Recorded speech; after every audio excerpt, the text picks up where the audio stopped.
Hi friends, എല്ലാവർക്കും movie മാനിയ മലയാളത്തിലെ പുതിയ എപ്പിസോഡിലേക്ക് വീണ്ടും സ്വാഗതം.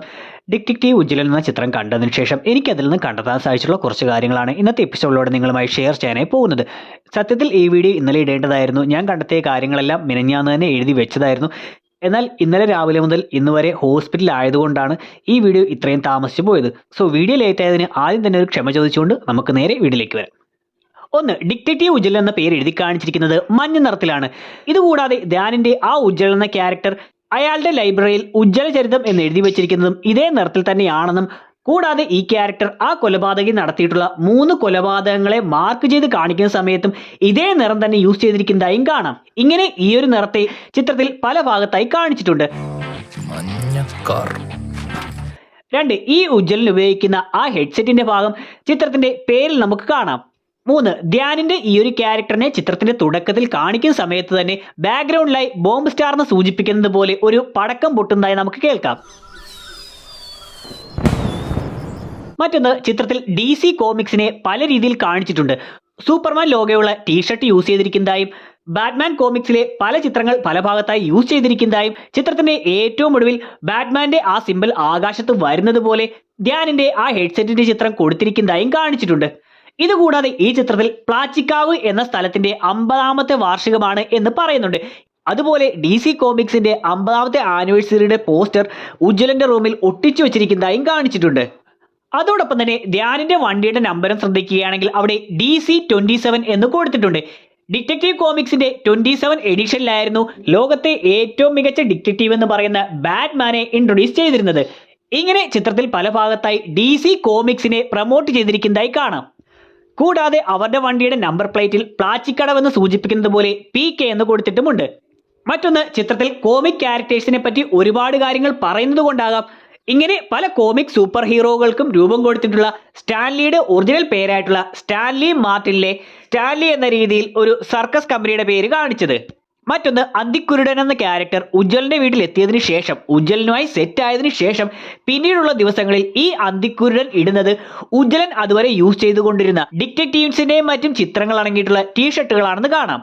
കൂടാതെ ചിത്രത്തിന്റെ ഏറ്റവും ഒടുവിൽ ഈ അന്തിക്കുരുടൻ ഉജ്ജ്വലന്റെ ആ ഡിറ്റക്റ്റീവ് ഏജൻസിയിൽ ചേരുന്നതായും അയാളുടെ ഒരു അസിസ്റ്റന്റായി വർക്ക് ചെയ്യുന്നതായും കാണിക്കുന്നുണ്ട്.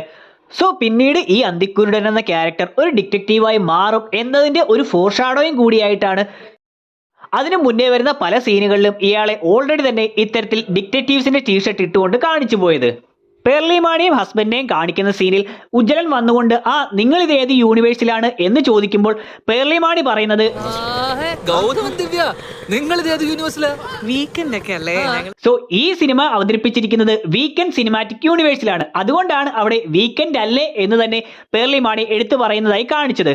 അതുപോലെ തന്നെ ഈ ചിത്രത്തിൽ യൂസ് ചെയ്തിരിക്കുന്ന പത്രത്തിന്റെ പേരായി കാണിക്കുന്നത് WCU ഡെയിലി എന്നാണ്. ഇത് വീക്കെൻഡ് സിനിമാറ്റിക് യൂണിവേഴ്സ് എന്നതിനെയാണ് സൂചിപ്പിച്ചിരിക്കുന്നത്. ചിത്രത്തിന്റെ തുടക്കത്തിൽ ആ ഒരു പോലീസ് സ്റ്റേഷൻ കാണിക്കുന്ന സമയത്ത് അവിടെ ലോക്കപ്പിലായി കള്ളന്മാരോ കുറ്റവാളികളോ ആരും തന്നെ ഇല്ല. പകരം പല സാധനങ്ങളും അടുക്കി വെച്ചിരിക്കുന്നതായിട്ടാണ് കാണിച്ചിരിക്കുന്നത്. പിന്നീട് വരുന്ന സീനുകളിലും ആ ലോക്കപ്പിൽ ഇത്തരത്തിലുള്ള സാധനങ്ങൾ മാത്രം ഉള്ളതായിട്ടാണ് കാണിച്ചിരിക്കുന്നത്.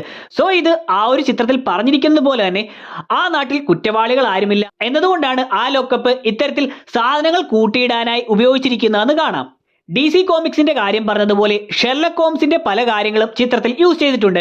ആദ്യമായി ഒരു കൊലപാതക കേസ് ഉജ്ജ്വലിന് കിട്ടുന്ന സമയത്ത് അവിടെ ഷെർലക് ഹോംസിന്റെ എ സ്റ്റഡി ഇൻ സ്കാർലറ്റ് എന്ന ബുക്ക് ഇരിക്കുന്നതായി കാണാം. സോ ഷെർലക് ഹോംസ് കഥകൾ വെച്ച് നോക്കുമ്പോൾ ആദ്യമായി പുറത്തിറങ്ങിയിട്ടുള്ള ഷെർലക് ഹോംസിന്റെ കഥയാണ് ഇത്. സോ ഉജ്ജ്വലിന് ആദ്യമായി ഒരു മർഡർ കേസ് കിട്ടുന്ന സമയത്താണ് ഇത്തരത്തിൽ ആദ്യമായി പുറത്തിറങ്ങിയിട്ടുള്ള ഷെർലക് ഹോംസിന്റെ ഒരു മർഡർ കേസുമായി ബന്ധപ്പെട്ട നോവൽ കാണിക്കുന്നത്. ഇതുപോലെ തന്നെ ഉജ്ജ്വലന്റെ ആ വീടിന്റെ നമ്പറായി കൊടുത്തിരിക്കുന്നത് 221B എന്നാണ്. ഷെർലക് ഹോംസിന്റെ കഥകളിൽ പറഞ്ഞിരിക്കുന്നത് ബേക്കർ സ്ട്രീറ്റിൽ 221Bയിലാണ് ഷെർലക് ഹോംസ് താമസിച്ചിരുന്നതെന്നാണ്. ഇതുകൂടാതെ ഷെർലക് ഹോംസ് കഥകൾ പോലെ തന്നെ ഒരുപാട് പ്രശസ്തി ആർജിച്ചിട്ടുള്ള ഇൻവെസ്റ്റിഗേഷൻ സ്റ്റോറികൾ എഴുതുന്ന അഗാത്ത ക്രിസ്റ്റിയുടെ the man in the brown suit എന്നൊരു നോവലും ചിത്രത്തിൽ കാണിച്ചിട്ടുണ്ട്. മറ്റൊരു രസകരമായിട്ടുള്ള ഡീറ്റെയിൽ, ഈ കൊലപാതകിയെ ബൂഗിമാൻ എന്നാണ് ശംഭു വിളിക്കുന്നത്. പിന്നീട് ആ സീരിയൽ കില്ലറിന്റെ കഥകൾ കാണിക്കുന്ന സമയത്തും അയാൾ ബിക്കമിങ് ദ ബൂഗിമാൻ എന്ന ബുക്ക് വായിച്ചിട്ടുണ്ടെന്നും ആ ഒരു ബൂഗിമാനെ ഇൻസ്പയർഡ് ആയിട്ടാണ് ഇത്തരത്തിലുള്ള കൊലപാതകങ്ങൾ ചെയ്യുന്നതെന്നും പറയുന്നുണ്ട്. എന്നാൽ ഇതുകൂടാതെ ആ ബൂഗിമാന്റെ പേരിങ്ങോട്ടേക്ക് കൊണ്ടുവന്നിട്ടുണ്ട്. ആ ബൂഗിമാൻ ചെയ്യുന്നത് പോലെയുള്ള കാര്യങ്ങളാണ് ഇയാൾ ചെയ്യുന്നതെന്ന് പറയുന്നുണ്ട്. കൂടാതെ ആ ബുക്കിന്റെ എല്ലാം പുറം പേജും കാണിക്കുന്നുണ്ട്. എന്നാൽ ഇതെല്ലാം കൂടാതെ ആ ബുക്കുകളിൽ പറഞ്ഞിരിക്കുന്നത് വെച്ച് ആ കഥകളിലെ ഭൂകിമാനും ഇത്തരത്തിൽ ചാക്ക് തലയിലൂടെ ഇട്ട് കറുത്ത വേഷം ധരിച്ചുകൊണ്ടാണ് ഈ കൊലപാതകങ്ങൾ നടത്തിയിരുന്നത്. സോ എടുത്തു പറയുന്നില്ലെങ്കിലും കാണിക്കുന്നില്ലെങ്കിലും ഭൂകിമാന്റെ ആ ഒരു വേഷവും കൂടി അവർ ഇങ്ങോട്ടേക്ക് കൊണ്ടുവന്നിട്ടുണ്ട്. അതുപോലെ തന്നെയുള്ള മറ്റൊരു കാര്യം, ജഗദീഷാണ് യഥാർത്ഥ ഭൂകിമാൻ എന്ന് ചിത്രത്തിന്റെ ഇടയ്ക്ക് വെച്ച് കാണിക്കുന്നുണ്ട്. എന്നാൽ ഇത് കാണിക്കുന്നതിന് മുന്നേ തന്നെ ഒരു 2 ആഴ്ചത്തെ ഗ്യാപ്പിൽ ജഗദീഷ് നാട്ടിലേക്ക് പോകുന്നതായും ഇതിനുശേഷം വരുന്ന ഒരു സീനിൽ ജോമോൻ പത്രം വായിക്കുമ്പോൾ വീണ്ടും ഭൂകിമാൻ ഇറങ്ങിയിട്ടുണ്ടെന്നും കാണാം. അതായത് ജഗദീഷ് ആ ഒരു ഗ്യാപ്പ് എടുത്ത് നാട്ടിലേക്ക് പോയത് കൊലപാതകങ്ങൾ നടത്താനായിരുന്നു എന്ന് മനസ്സിലാക്കാം. കൂടാതെ ആ വാർത്തയിൽ എഴുതിയിരിക്കുന്നത് എന്നേക്കുമായി അപ്രത്യക്ഷമായെന്ന് ലോകത്തെ വിശ്വസിപ്പിച്ച അതിക്രൂര കൊലപാതകളിൽ ഒരാളായിട്ടുള്ള ഭീകരൻ തിരിച്ചു വന്നിരിക്കുന്നു എന്നാണ്. അതായത് കുറെ വർഷങ്ങളായി ഇയാൾ ഈ കൊലപാതകങ്ങൾ നടത്തിയിട്ടില്ല, പകരം ഈ 2 ആഴ്ചത്തെ കാലയളവിൽ പോയ ടൈമിൽ മാത്രമാണ് വീണ്ടും കൊലപാതകങ്ങൾ നടത്തിയെന്ന്. അങ്ങനെ വെച്ച് നോക്കുമ്പോൾ ചിത്രത്തിൽ ഉജ്ജ്വലന്റെയും ദാസിന്റെയും എല്ലാം ചെറുപ്പകാലം കാണിച്ച സമയത്ത് ദാസനെ പിടിച്ചുകൊണ്ട് പോയെന്ന് പറയുന്ന ആ ഒരു കൊലപാതകയും ജഗദീഷ് തന്നെ ആയിരുന്നിരിക്കണം. ആ സമയങ്ങളിൽ ഈ ക്യാരക്ടർ കുട്ടികളെ ആയിരിക്കണം വേട്ടയാടി കൊന്നിരിക്കുന്നത്. അത്തരത്തിൽ കൊല്ലാൻ തന്നെയായിരിക്കണം ജോമോന്റെ വീട്ടിലേക്കും ഇയാൾ എത്തിയത്. എന്നാൽ അവിടെ വെച്ച് ജോമോന്റെ ആ നിസ്സഹായാവസ്ഥ കണ്ടുകൊണ്ട് ചിത്രത്തിന്റെ ഇടയ്ക്ക് പറയുന്നത് പോലെ നിന്റെ ഉള്ളിൽ ഞാൻ എന്നെ തന്നെയാണ് കണ്ടത് എന്നതുപോലെ ജോമോനും തന്റെ ചെറുപ്പകാലത്ത് അനുഭവിച്ചിട്ടുള്ള കാര്യങ്ങൾ തന്നെയാണല്ലോ അനുഭവിക്കുന്നത് എന്ന് കണ്ടുകൊണ്ട് ജോമോനെയും സഹോദരനെയും കൊല്ലണ്ട എന്ന് തീരുമാനിക്കുകയും പകരം അവരെ നല്ലതുപോലെ പഠിപ്പിക്കാനും മറ്റും ശ്രമിക്കുന്നു. സോ ഈ കാലയളവിലായിരിക്കണം ജഗദീഷിന്റെ ക്യാരക്ടർ കൊലപാതകങ്ങൾ നിർത്തിവെച്ചത്. എന്നാൽ പിന്നീട് ഈ ജോമോനും സഹോദരനും പ്രായപൂർത്തിയായതിനു ശേഷം അവരെ തന്നെ പോലെ ആക്കാൻ വേണ്ടി ഭൂകിമാന്റെ ബുക്ക് മനഃപൂർവ്വം അവർക്ക് വെച്ചു കൊടുക്കുകയും ഈ സമയം ബുക്ക് വായിച്ച് ഭൂകിമാനെ ഇഷ്ടപ്പെടാൻ തുടങ്ങിയിട്ടുണ്ടാകുന്ന ജോമോനും സഹോദരനും കൊലപാതകത്തെക്കുറിച്ച് അറിയുന്നതിന് വേണ്ടി ജഗദീഷ് പുതിയ കൊലപാതകം നടത്തുകയും ആ സമയം കുട്ടികളെ മാത്രമല്ല ആ ഒരു കുടുംബത്തെ പൂർണ്ണമായും കൊല്ലുകയും പിന്നീട് ഒന്നും അറിയാത്തതുപോലെ ഇവരുടെ വീട്ടിലേക്ക് എത്തുകയും ചെയ്യുന്നു. ആ സമയം ജോമോൻ കൊലപാതകിയാകാൻ തുടങ്ങിയിരിക്കുന്നു, അല്ലെങ്കിൽ അത്തരം കാര്യങ്ങൾ ഇഷ്ടപ്പെടാൻ തുടങ്ങിയിരിക്കുന്നു എന്ന് മനസ്സിലാക്കി ജോമോന്റെ അച്ഛനെ കൊന്ന് തന്റെ ആ രൂപം അവർക്ക് കൈമാറുകയാണ് ചെയ്യുന്നത്. ഇതുകൊണ്ട് തന്നെ ജോമോൻ ആ പന്നിയെ കൊന്നതിന് ശേഷമുള്ള സീൻ കാണിക്കുമ്പോൾ ജഗദീഷ് ഞെട്ടുന്നതായിട്ടാണ് നമ്മളെ കാണിച്ചിരിക്കുന്നതെങ്കിലും അതിന് തൊട്ടു മുന്നേ ആ ബ്ലഡിലൂടെയുള്ള റിഫ്ലക്ഷൻ നോക്കുകയാണെങ്കിൽ അവിടെ വെച്ച് ജഗദീഷിന്റെ ക്യാരക്ടർ ഞെട്ടുകയല്ല, പകരം താൻ ചിന്തിച്ചതുപോലെ തന്നെ ജോമോൻ ആ വഴിക്ക് വരുന്നുണ്ട് എന്നുള്ള രീതിയിൽ സന്തോഷത്തോടെ ഇരിക്കുന്നതായിട്ടാണ് കാണിച്ചിരിക്കുന്നത്.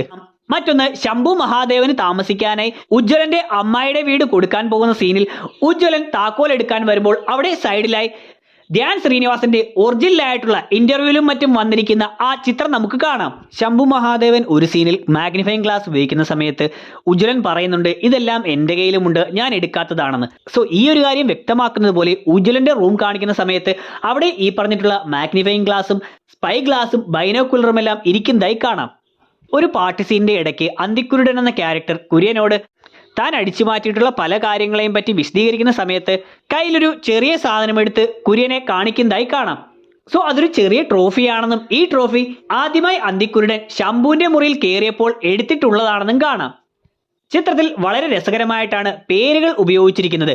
ശംഭോ മഹാദേവ എന്ന് പറയുന്നത് പോലെ ശംഭു മഹാദേവൻ എന്നും കണ്ണൻ ദേവൻ ടി എന്നതുപോലെ കണ്ണനാൻഡ് ദേവൻ എന്ന പേര് ടീ സ്റ്റാളിൽ ഇട്ടിരിക്കുന്നതായും പല സിനിമകളിലും ക്ലീഷയായി പറയുന്ന പോലീസ് കോൺസ്റ്റബിളിന് കുട്ടൻപിള്ള എന്ന പേരും എന്നീ കാര്യങ്ങളെല്ലാം ചിത്രത്തിൽ വളരെ രസകരമായി തന്നെ യൂസ് ചെയ്തിട്ടുണ്ട്. ശംഭു പോലീസ് സ്റ്റേഷനിലേക്ക് എത്തുന്ന സമയം അവിടെ അന്തിക്കുരുടന്റെ ഫോട്ടോ വെച്ചുകൊണ്ട് ഇവനെ സൂക്ഷിക്കുകയെന്നും പാത്തുമ്മയുടെ ആടിനെ കാണാനില്ല എന്ന് കൊടുത്തിരിക്കുന്നതായും കാണാം. പിന്നീട് ശംഭു തന്നെ ഈ പാത്തുമ്മയുടെ ആടിനെ കണ്ടെത്തി അവർക്ക് കൊടുക്കുന്നതായി കാണിച്ചിട്ടുണ്ട്. അതുകൊണ്ട് തന്നെ പിന്നീട് ആ സ്റ്റേഷൻ കാണിക്കുന്ന സമയം ബാക്ക്ഗ്രൗണ്ടിൽ കണ്ടിന്യൂറ്റിക്ക് വേണ്ടി ആ ഒരു പാത്തുമ്മയുടെ ആടിന്റെ ചിത്രം ഒഴിവാക്കി അന്തിക്കുരുടന്റെ ചിത്രം മാത്രം കൊടുത്തിരിക്കുന്നതായി കാണാം. ജോമോൻ എന്ന ക്യാരക്ടറാണ് സീരിയൽ കില്ലർ എന്ന് ആദ്യം കാണിക്കുകയും പിന്നീട് അങ്ങനെയല്ല ജോമോന്റെ സഹോദരനും ഇതിൽ ഉൾപ്പെട്ടിട്ടുണ്ടെന്ന് കാണിക്കുന്നുമുണ്ട്. സോ ഈ ഒരു കാര്യത്തെ ഫോർഷാഡോ ചെയ്യുന്നത് പോലെ ജോമോന്റെ കഥ കാണിക്കുന്ന സമയം ഒരു ഭാഗത്ത് ജോമോൻ ഒറ്റയ്ക്ക് മുറിയിലേക്ക് വരുമ്പോൾ കഥകിൽ ഒരുപോലെ തന്നെയുള്ള 2 രൂപങ്ങൾ ഒട്ടിച്ചു വെച്ചിരിക്കുന്നതായും ജോമോൻ സീരിയൽ കില്ലറായി മാറുന്ന സമയത്ത് അവിടെയുള്ള കണ്ണാടിയിൽ 2 റിഫ്ലക്ഷൻ ഉള്ളതായിട്ടും കില്ലറെ ആര് കണ്ടുപിടിക്കും എന്നുള്ള രീതിയിൽ ശംഭുവും ഉജ്ജ്വലനും പരസ്പരം വെല്ലുവിളിച്ചതിനു ശേഷം ജോമോനെ കാണിക്കുന്ന സമയം തലയ്ക്ക് പിന്നിലായി ഒരുപോലെ തന്നെയുള്ള 2 പക്ഷികൾ വട്ടമിട്ട് പറക്കുന്നതായും കാണിക്കുന്നുണ്ട്. ഇങ്ങനെ പല ഭാഗത്തും സീരിയൽ കില്ലർ ഒരാളല്ല, അവർ 2 പേരുണ്ട് എന്ന സൂചന തരുന്ന വിധത്തിൽ പല കാര്യങ്ങളും യൂസ് ചെയ്തിട്ടുണ്ട്. പിന്നെയുള്ളത് മിന്നൽ മുരളിയുമായി ഈ ചിത്രത്തിന് വരുന്ന കണക്ഷൻസ് ആണ്.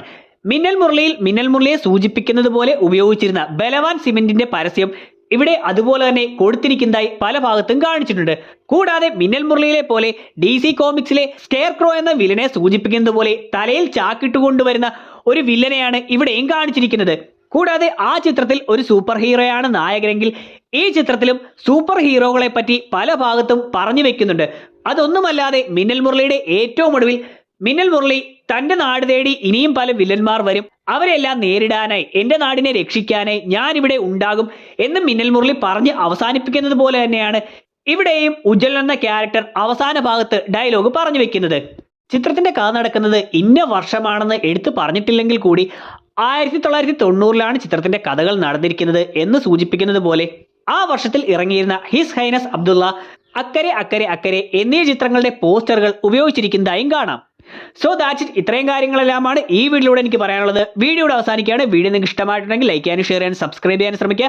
ഇതുപോലെ ഈ ചിത്രത്തിൽ നിന്ന് നിങ്ങൾക്ക് കണ്ടെത്താൻ സാധിച്ചിട്ടുള്ള കാര്യങ്ങളും ഈ സിനിമയെക്കുറിച്ചുള്ള നിങ്ങളുടെ അഭിപ്രായങ്ങളും തീർച്ചയായിട്ടും വീഡിയോയുടെ കമന്റ് സെക്ഷനിൽ ഉൾപ്പെടുത്തുക. നമുക്ക് അടുത്തൊരു എപ്പിസോഡിലൂടെ കാണാം. അതുവരെ ബൈ.